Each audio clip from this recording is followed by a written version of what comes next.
So thank you very much for that. And I would like also to add that, as you said, we were working about lighting now for, let's say, 20 years here in the university. And during this time there was a big change in the light, and actually now we are coming not only to the LED sources but also to think about how could be this light better controlled so that it is more efficient and that it is more that it has a higher quality. You were just mentioning the quality for the insects. This is also an important part, but we are also thinking for the quality of the humans, what they could get from that. And therefore, I have prepared a short overview about our project to show you what we have done during the last days. And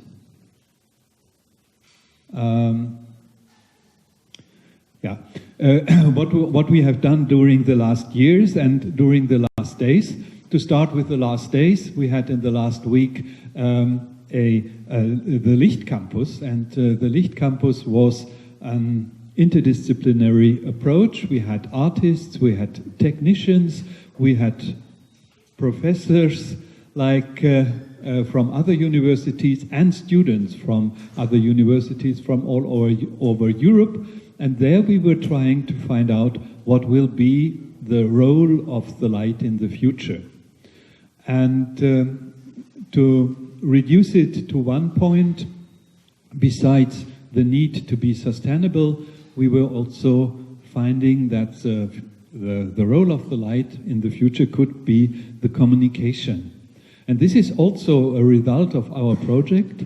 We want to make with or to achieve with our dynamic light sustainable cities which are livable, which are healthy, and which is also important, economically attractive. Therefore, we have this project. You can see it is a big project, 17 partners, 9 pilots. This means that there are realized projects in different cities, huge budget, but 17 partners, so in the end it's not so much. And it is from Poland, Italy, Austria, Croatia, Slovenia, Czech Republic and Germany. So it is a real European central project of Central Europe. This project is structured in 4 work packages. The work package 1 is dealing about design. How can we design these dynamic situations? How can we design a light which has a higher quality and reducing the energy consumption? I think there is a special process to be developed, and we did it. Then the city, which is very important.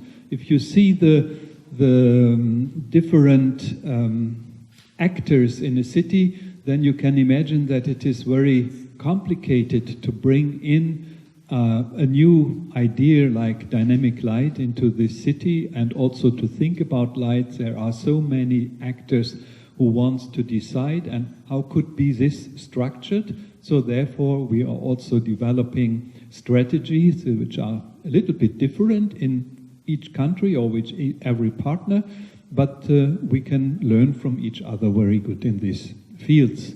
Then the practice, the 9 pilot installations, and then also, which is important, talking about legal aspects and financing. And the legal aspects are important because public lighting has a lot to do with standards. Normally the lighting is planned according standards.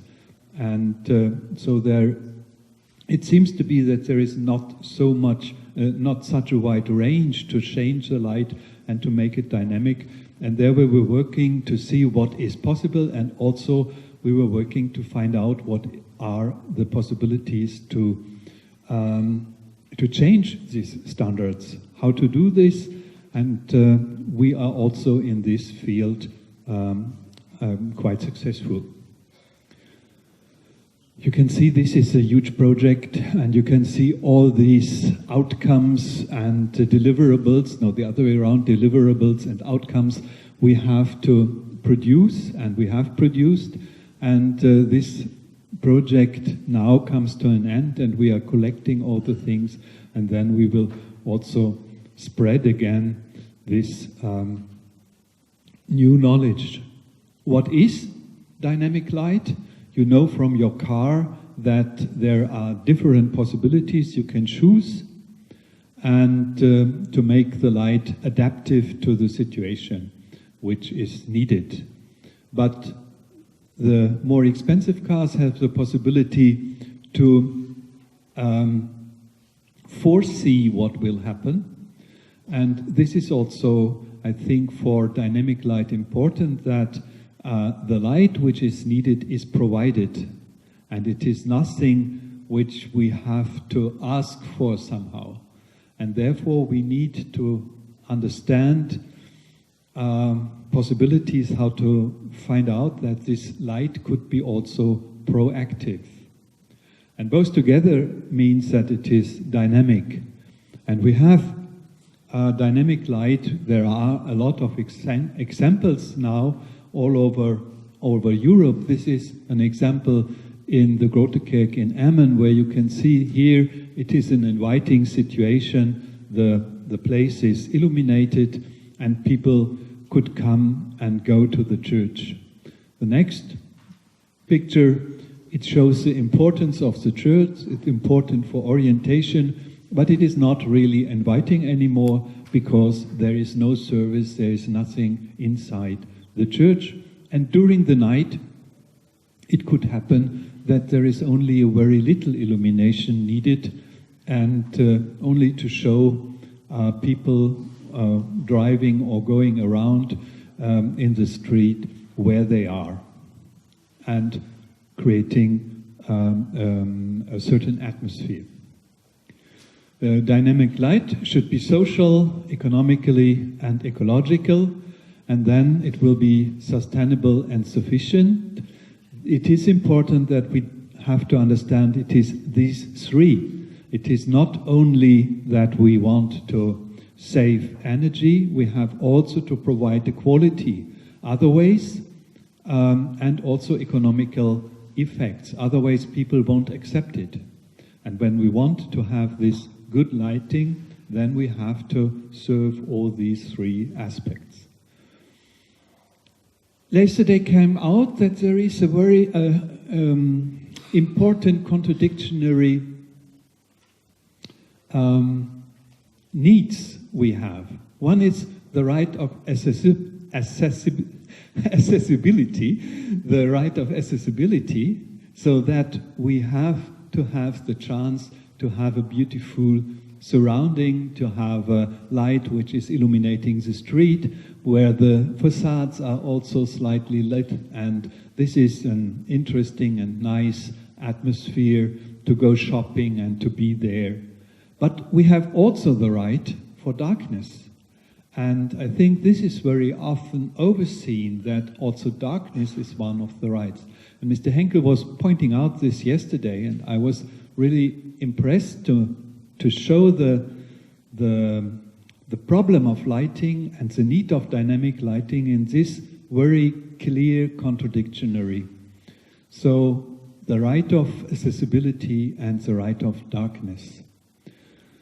If we are thinking what dynamic light means in the times of social, then dynamic light improves the quality of light according to the social needs. Is it ecological? Then it should reduce the light pollution, and it could enhance the quality of light also for other spaces. And dynamic light can improve energy efficiency, but for the economic it is much more important, I think, that the quality of lighting is enhanced. Mr. Berghahn here from Wismar yesterday pointed out that it is so important for the city center that it is vivid also during the evening hours. and therefore they need a lighting, and the lighting should be also attractive in a way that tourists are remembering it and that they are coming back because this was such a nice atmosphere. And it should be special and it should be related to Wismar. So what is quality? If we are going to these criteria which are showing that light is in between space and human, it is a bridge between space and human, then you can see that it is a high complexity to describe the quality of light, but how this mirrored in our project. For example, the function and the visibility. This is the core function of public lighting. I think that there is a good visibility, that we have risk-free use of the streets. And we had one project, for example, I'm picking out only some examples, so don't feel not mentioned if it is not your pilot I'm showing. But the city of CAKOVEC was producing such a new lighting for the ring around the city center, where the main focus was to have a risk-free lighting and an energy saving and ecological lighting and an energy saving and economical lighting. Then the next was individual disposition adaptation. This is something which is also very important, that light is respecting the individual interests. And there is also another pilot which we already have seen now from the Czech Republic, where the light is also changing. The light is integrated in old luminaires. It is changing the color temperature, it is integrated in old luminaires, and so it is very individual and according to the situation. Then the quality and the visual comfort is important, and therefore we had just a presentation about Mantua, where an area was illuminated in a way that there is a very good possibility to see according to the users. So the lighting is also selecting which kind of user is there. Is it a bicycle? Is it a runner? Is it a walker? Is it a car? And all this can be selected and the light could be adapted to that. Then we have the atmospherical lighting, which is very important, I think, for making cities individual or making something real special, like here the power plant in SCHWERIN we did from our school here some years ago. Or then the beauty and visual ambience is a very important aspect, which we can see here in this project in Feldkirch in Austria. And in our project, we will have it in Slovenia, where we will have lighting in a touristical region, respecting the nature, but having also some beautiful light situation. And light should also lead people. Light should show people how to behave, and therefore we can use our institution. And there we have a project in CESENA, where it was a problem that people were not using an area or misusing an area in a way that they were doing all the things we don't want to have there. And they made lighting which was showing the people that this situation is now also under control, that there is also someone who is looking for it, and it is adaptive in a way that if someone is there, it is illuminated. And if there is no control needed, the light is also switched off.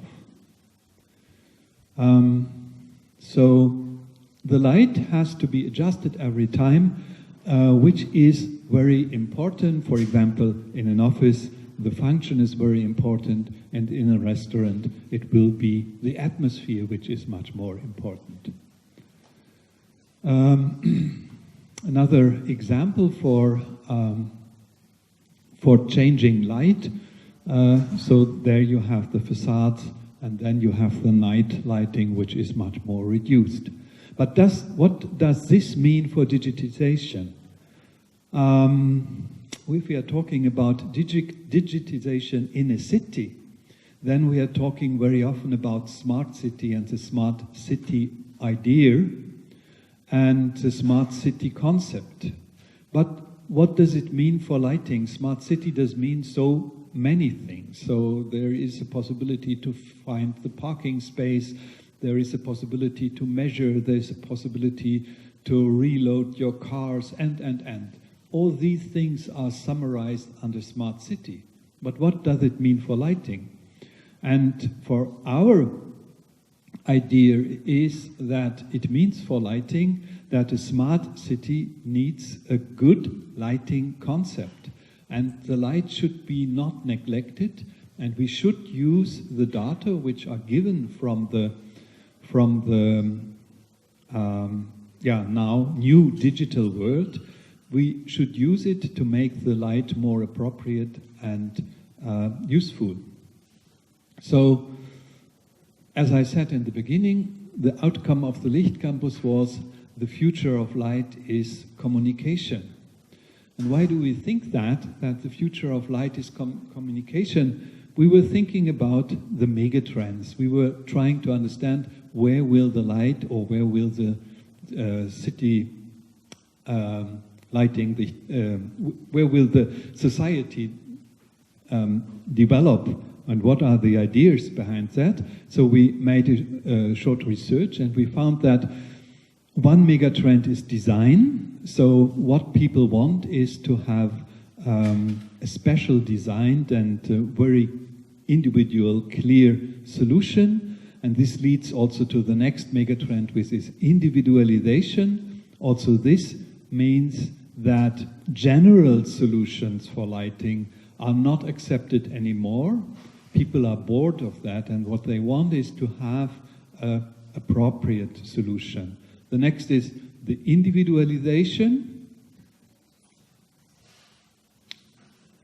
I was eliminating this. The next is creating identity, and also this is something which is maybe then more interesting for the group, for the city, that you want to have something where you can identify with, and this is also connected with the trend of relocation, that we are thinking more in a local way, even if we are using also global strategies and global digital networks. And then there is something where what we have seen very often also in the discussion, that people are asking, all the stakeholders are asking, what is my benefit of that? So if we can't provide with our ideas a benefit to the individual stakeholder, to the individual group, or also the individual person, it is much more difficult to get an acceptance. So people are, in future, it's not so nice maybe to hear, but it is what you can feel very often. They are not so open to say, I'm doing that because this is helping my neighbor. No, I'm doing that because this is helping my neighbor, and then my neighbor will love me. This is something which will happen, but not only taking care of other people. This is a trend. But I have to say, because I see some students from here, I have to say the Licht Campus days were showing the opposite. You were working so much for the others and not asking what is your benefit of that. So it is a trend, but not everywhere working. And we want to have lighting and all the situations that enhances our well-being. And in the end, the connectivity is something which we are using in all parts of our life, and also the connectivity is something which could be enhanced by lighting.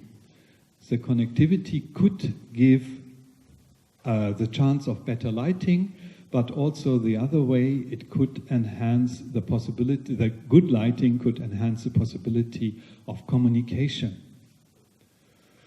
Connectivity means also that we know a lot about each other, so that we can also work directly to our needs and can reduce the light wherever it is needed and possible, so that we will see in future a lot of these dimming things. And in our project we have seen, in the presentation we have seen it, that it is not only the thing that we are going to dim clockwise, it could be also, and it will be also, a dimming which is according to the uses of these areas.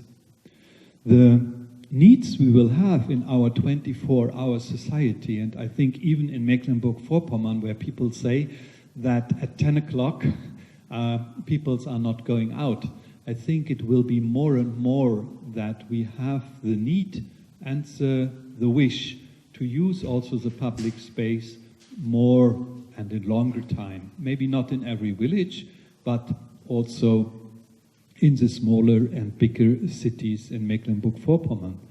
And there we have new possibilities now for the lighting. The lighting could react on these different situations of uses. And this has an influence to the design. In former days we had the technology-orientated design, that we were thinking, what can technology serve? What can we do with LED? What can we do with control systems? What can we do with the sensor? And then, let's try it. So we have a sensor, and this gives this information whether he is someone or he is no one. Then we can switch on and off the light. But what does it mean for the people who are seeing that? So my example is, you're coming home, the light in the street is going on, and so what are the neighbors thinking? Oh, he's late today again. So I think this is not a possibility to make a good dynamic lighting in residential areas. So we have more thinking, what is the user really wanting? And there would it be for this residential street that there is a safe way home all over the night, but because you are alone, the light level could be reduced if it is even enough, and the light should not go into the garden and to the houses, so that you can sleep without the curtain.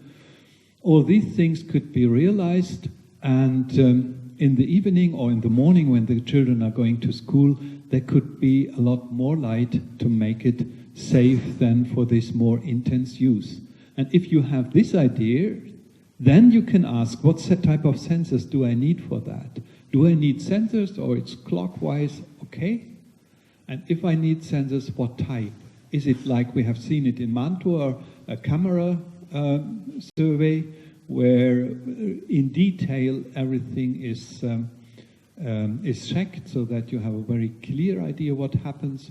Or is it more thinking about some very simple results you need for these changes? To use data is already common for lighting.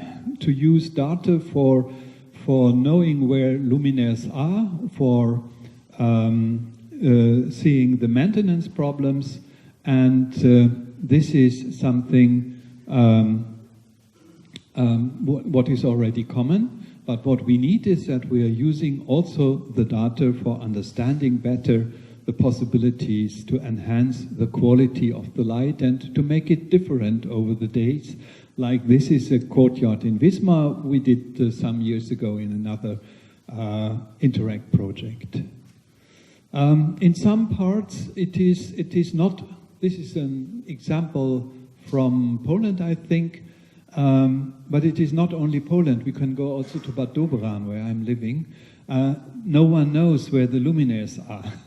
So it has to be, this data use has to be enhanced all over the country, so that all the people are really trying to understand what kind of lighting they have, and then you can develop it. And then, if you have an idea what your lighting is and what is the aim and the goal for the future, then you can develop a master plan, and then you can develop strategies to go on. So the lighting is a tailored lighting. It increases the attractiveness, tailored to the users and the social needs, increasing the attractiveness of the public space, and reducing the light pollution, reducing the energy consumption, so that we have a dynamic lighting, which means an adequate lighting, and this means, in the end, sufficiency. Thank you very much.